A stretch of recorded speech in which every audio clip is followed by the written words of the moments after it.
नमस्कार दोस्तों, स्वागत है आपका एक और नई वीडियो में। तो थंबनेल देख के आप समझ गए होंगे किस बारे में बात होने वाली है। हम दो टॉपिक के बारे में बात करेंगे। पहला, आपकी जो एक्सपेक्टेड कट ऑफ क्या जाने वाली है। मैं एक्चुअली बताऊं, एक्सपेक्टेड कट ऑफ कहीं ना कहीं आपके सबकॉन्शियस माइंड में पहले से है और आपको पता है कि इतने राउंड में रह सकती है और मेरे कितने मार्क्स आने वाले हैं, कैसा मेरा पेपर गया और आंसर की आने के बाद क्लियर हो जाएगा। तो इस बारे में बात करेंगे। एक्सपेक्टेड मैं अपने हिसाब से बताऊंगा और मैं अपने अटैम्प्ट भी बताऊंगा, मेरा अटैम्प्ट कैसा रहा, ठीक है, और उस हिसाब से पेपर का लेवल ओवरऑल कैसा लगा। अलग अलग शिफ्ट में अलग अलग बच्चों के रिव्यूज भी ले चुका हूँ। इसके अलावा बात करूंगा आपको एक ही जगह पर टायर 2 के लिए। पहले तो बेस्ट ऑफ लक सभी को जिनका भाई टायर 2 है, उनको पता है कि मेरा एग्जाम बहुत अच्छा गया है। और इसके अलावा उसी के बारे में बात करूंगा, आपको एक ही जगह पर टायर 2 के सारे मॉक्स प्रीवियस ईयर कहाँ से मिल जाएंगे, यानी कि मॉडल प्रैक्टिस सेट अलग और प्रीवियस ईयर जो भी आपका एग्जाम हुए हैं, टायर 2 का एग्जाम हुआ है, वो उनका सॉल्यूशन बेस्ड अलग, कॉन्सेप्ट बेस्ड सॉल्यूशन। तो स्टार्ट करते हैं वीडियो को। सबसे पहले तो मैं अपनी बता दूं, पर्सनल ओपिनियन मेरा, जो एग्जाम का लेवल देखने को मिला है भाई, इजी टू मॉडरेट मिला है। जैसा कि मैं भी अटेम्प्ट करके आया हूँ और मेरे जितने भी फ्रेंड्स हैं और सर्कल में या फिर बहुत सारे स्टूडेंट्स हैं जुड़े हुए हैं, उनके जरिए पता चला है इजी टू मॉडरेट रहा है एग्जाम। कहीं ना कहीं आप भी मेरी बात से एग्री कर रहे होंगे। इसके बाद बात करें कौन सा सब्जेक्ट टफ और कौन सा सब्जेक्ट ईजी रहा है।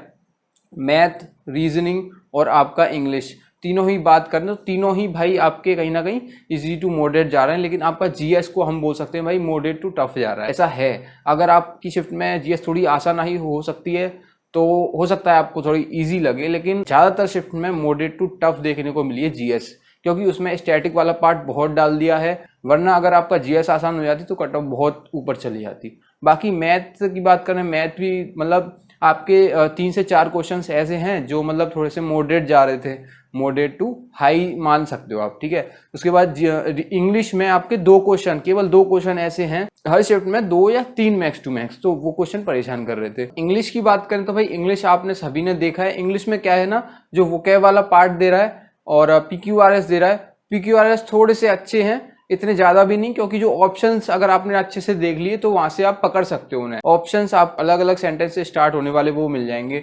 इसके बाद जो वोकैब उन्होंने दी है, वोकैब काफी कंफ्यूजिंग है आपको, मतलब रेंज ऑफ वोकैब होती है ना, उसमें मतलब आ रही है वो।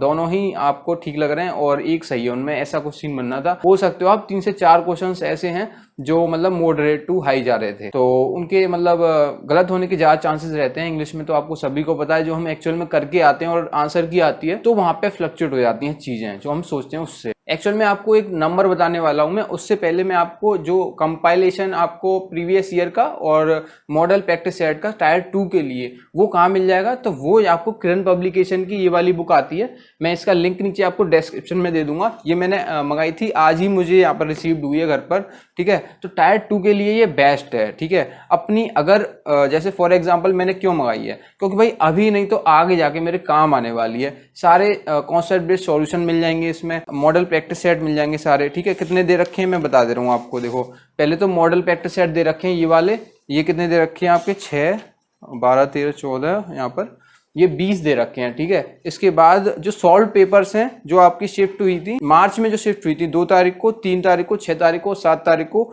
उसके आपको जो प्रैक्टिस सेट के फॉर्म में पूरा दे रखा है सॉल्व, ठीक है, कॉन्सेप्ट बेस्ड सॉल्यूशन के साथ। बाकी इसमें ये चीजें भी लिखी हैं, टायर 1 में क्या आता है और टायर 2 में कैसा ये पैटर्न रहता है। जिनको पता है उन्हें कोई मतलब नहीं है इससे। और बाकी ये सैलरी, एज वगैरह, ठीक है, ग्रुप बी, ग्रुप सी, ये मतलब डिपार्टमेंट के हिसाब से कंबाइंड, जिसको भाई को अगर देखना है ना तो वो यहाँ से देख सकता है इसमें क्या क्या। जो भाई नया प्रिपरेशन स्टार्ट की है वो यहाँ से समझ सकता है चीज़ों को।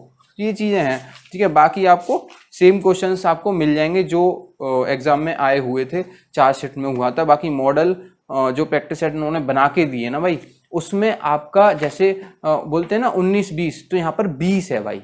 थोड़ा सा मतलब लेवल हल्का सा अच्छा है, क्योंकि अगर आपका एग्जाम मतलब भगवान ना करे आपके लिए थोड़ा सा अनएक्सपेक्टेड भी आ जाता है तो आप वहाँ पे संभाल लोगे। ऐसे करके थोड़ा सा मॉडल इन्होंने प्रैक्टिस सेट में क्वेश्चन डाले हुए हैं हर सब्जेक्ट के, ठीक है। मैंने 1-2 ही देखे, लेकिन उन्हीं से मेरे को आइडिया लग गया है। तो ये था भाई। अब बात करते हैं एक्सपेक्टेड कट ऑफ मेरे हिसाब से क्या है। यूआर कैटेगरी में अगर आपके मार्क्स 145 आ रहे हैं ना, मतलब 145 आ रहे हैं, तो आप बिल्कुल सेफ जोन में आ रहे हो। आपको कोई सोचने वाली बात नहीं है या कि मैं तैयारी करूंगा या नहीं करूंगा। आपने अगर एग्जाम दे के आए हो तो आपको ऑलरेडी आइडिया लग गया होगा, क्योंकि आपको रीजनिंग में, मैथ में और आपका इंग्लिश में थोड़ा सा आपका फ्लक्चुएट करेगा, क्योंकि मैंने बताया इंग्लिश में हमें इतना ज़्यादा अच्छा आइडिया नहीं होता है, ठीक है, तो इसमें फ्लक्चुएट करेगा। बाकी जीएस का थोड़ा सा वो ऊपर नीचे ज़्यादा हो जाएगा। जिन बच्चों ने थोड़े ज़्यादा अटेम्प्ट करे हैं, जिन्होंने कम किए हैं, आते हुए किए हैं, उनको पता है कि मेरे इतने सही हैं, और उस बेसिस पर आप आइडिया भी लगा सकते हो मेरे मार्क्स इस रेंज में आने वाले हैं, ठीक है। तो मैं बता रहा हूँ, अगर किसी भाई के मार्क्स 140 से 145 जा रहे हैं, ठीक है, तो नॉर्मलाइज होके उसका काम आराम से हो जाएगा, भले ही आपकी शिफ्ट थोड़ी सी इजी है, ठीक है, यूआर कैटेगरी में। ऐसी ओबीसी और ईडब्ल्यूएस की बात करें तो आपके 135 से 140 के बीच में है, 135 टच कर रहे हैं, तो कहीं ना कहीं आपका पूरा चांसेस है, अपने आराम से मतलब मेंस की प्रिपरेशन कर दो, ठीक है भाई। अभी देखो ऐसा है ना, आंसर की नहीं आई है, तो हमारे पास क्या है ना, डेटा नहीं है। डेटा आ जाएगा तो वहां पे चीजें थोड़ी सी हमें ट्रांसपेरेंसी मिल जाती है वहां से। तो अभी फिलहाल यूआर और ओबीसी ईडब्ल्यूएस के लिए एक्सपेक्टेड यही रहने वाली है, इसी के बीच आसपास ही रहेगी, ठीक है, पक्का मेरे को विश्वास है इस चीज पर, ठीक है। इसके बाद मैं बात करूं एससी और एसटी की, देखो भाई, तो डेटा की बात कर रहा था मैं, तो भाई देखो अब डेटा पे डिपेंड करेगा।